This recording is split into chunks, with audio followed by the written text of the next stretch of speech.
देवर्षी नारदावर तीळ मात्रही असर झाला नाही। आणि शेवटी कामदेवांनी हात जोडले, महाराज मला क्षमा करा, तुम्ही धन्य आहे तुमची भक्ती की आज तुम्ही मला पराजित केलं। म्हणून माणसाने काम वासनेला आणि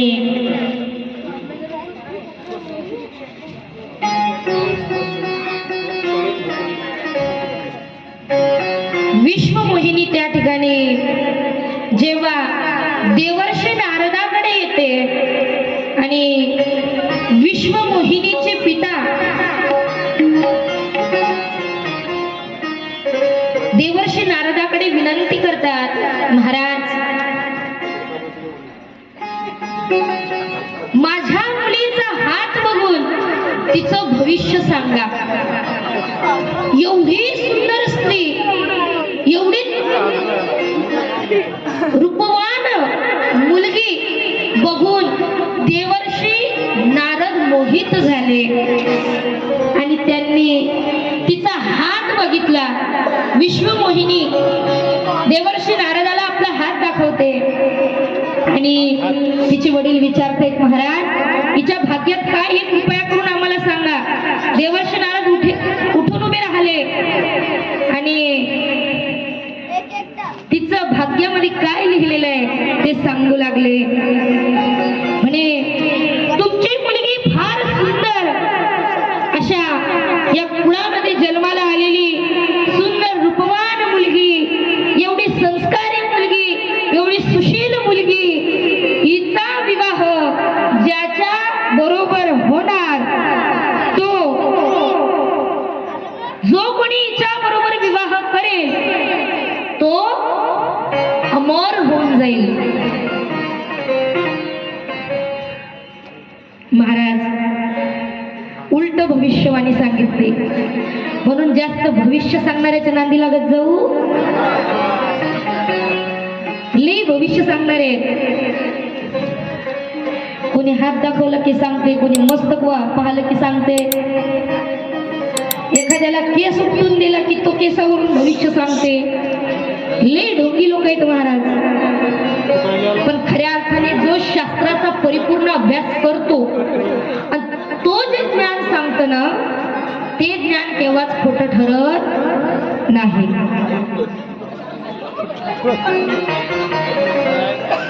महाराज अशा प्रकारे आता सुंदर अशी सभा भरलेली आहे। देवर्षी नारदांच्या मनामध्ये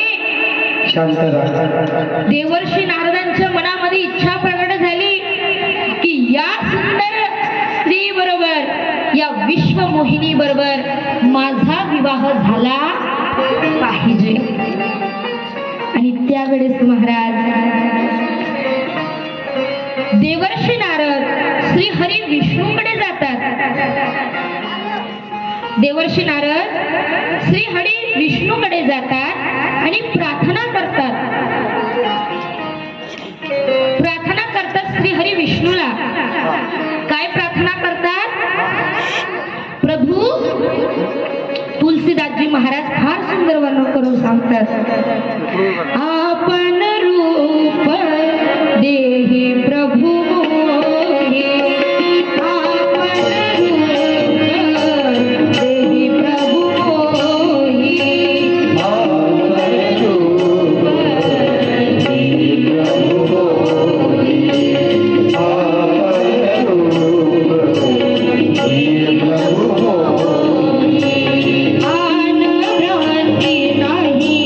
Oh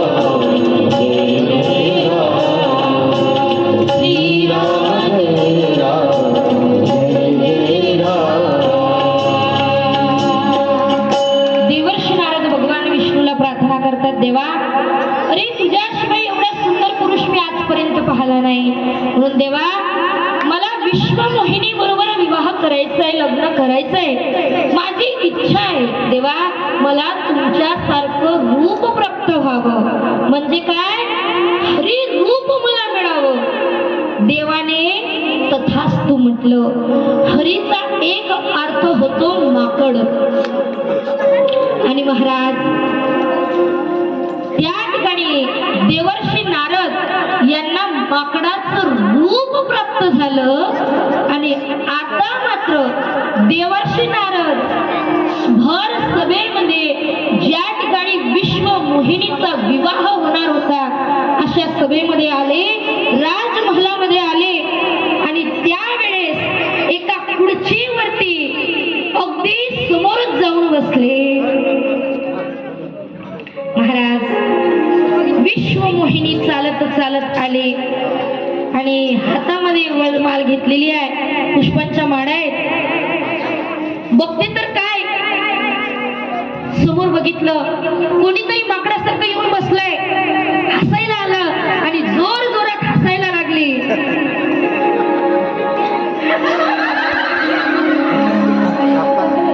महाराज सभेतील सर्व स्त्री पुरुष हसायला लागले आणि ती विश्वमोहिनी त्याच्याकडे इकडं तोंड करून समोर निघाली. आणि समोर बघते तर काय, समोरचा राजा देखील तिला आवडला नाही. असं करत करत लाईनीच्या मध्ये पोचली. देवर्षी नारद आपलं माकडाचं रूप घेऊन उठले आणि मध्ये जाऊन बसले. आणि बघता बघता सर्वजण हसायला लागले.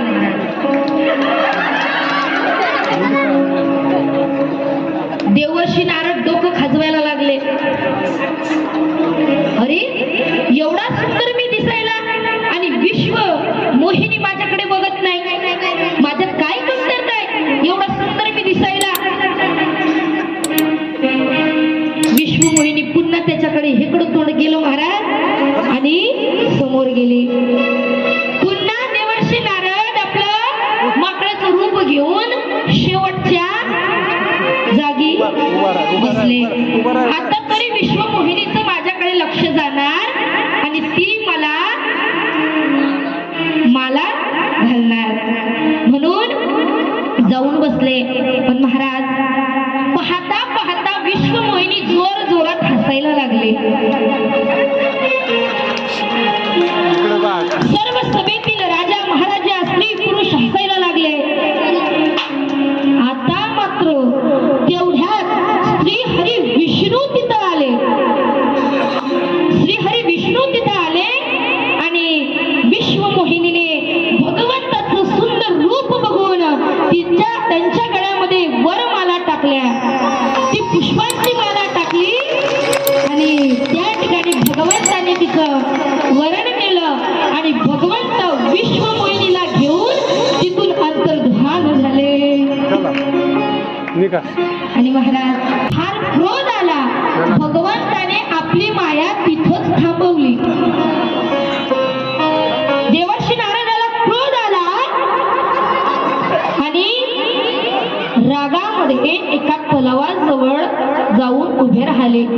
सर्व लोक मला पाहत होती, हसत होती. काहीतरी माझ्यामध्ये कमतरता असणार. तलावामध्ये बघतो तर काय, त्याला हरीच नाही तर माकडाचं रूप प्राप्त झालेलं बघून क्रोध आला, राग आला आणि बोलू लागला, हा श्री हरी विष्णू आजपर्यंत कपट करून आला. शिशुपालाच्या होणाऱ्या पत्नीला रुक्मिणीला सुद्धा पडून घेऊन गेला. आणि इथं जी सुंदर स्त्री जिच्याबरोबर मला विवाह करायचा होता तिला सुद्धा कपट रूपाने या ठिकाणी घेऊन गेला. हा विष्णू फार कपटी आहे.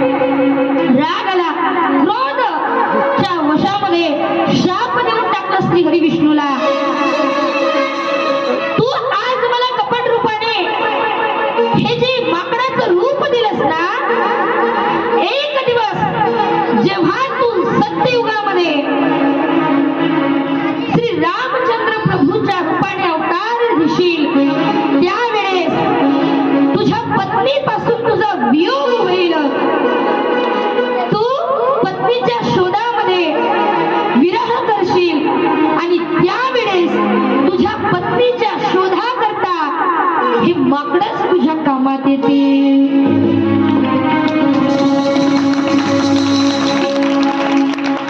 अशा प्रकारे श्राप देऊन टाकला महाराज. पण ऐका, श्राप दिला आणि पश्चाताप झाला. विचार करू लागले, अरे भगवंताला श्राप दिला, किती मोठा माझ्याकडून गुन्हा झाला, चूक झाली, मी देवाचा अपमान केला.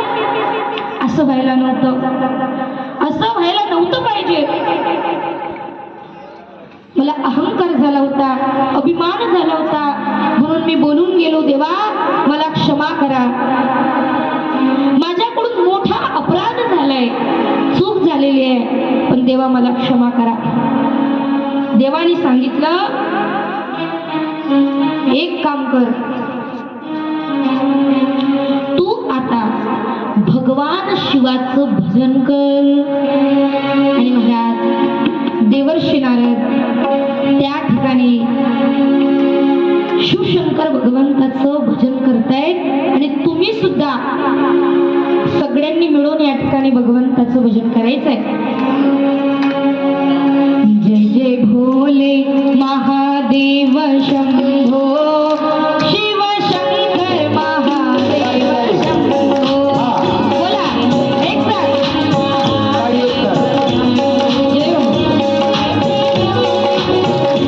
थोडासा आवाज द्या. जय जय भोले महादेव शंभो, शिव शंकर महादेव शंभो.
शबरी के कुटियों का पावन होगा।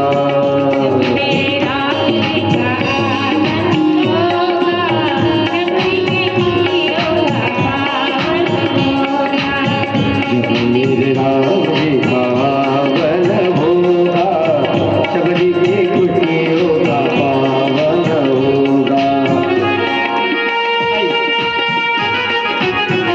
डम डम डम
वाला पार्वतीपती हा कैलास वाला शंकरा चरण आले तुला दर्शन दे रे मला शंकरा चरण आले तुला दर्शन दे रे मला शरण आले तुला दर्शन दे रे मला शंकरा शरण आले तुला दर्शन दे रे मला पुरुष मंडळी तुम्ही सुद्धा कुणाला आनंद घ्यायचा असेल तर आपापल्या जागेवरती उठून आनंद घ्या.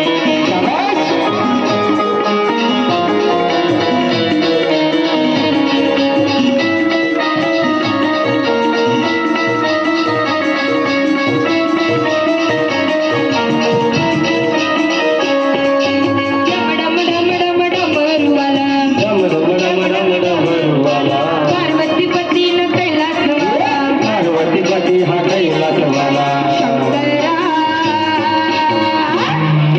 शरण आले तुला दर्शन दे रे मला शंकरा शरण आले तुला दर्शन दे रे मला शरण आले तुला दर्शन दे रे मला शंकरा शरण आले तुला दर्शन दे रे मला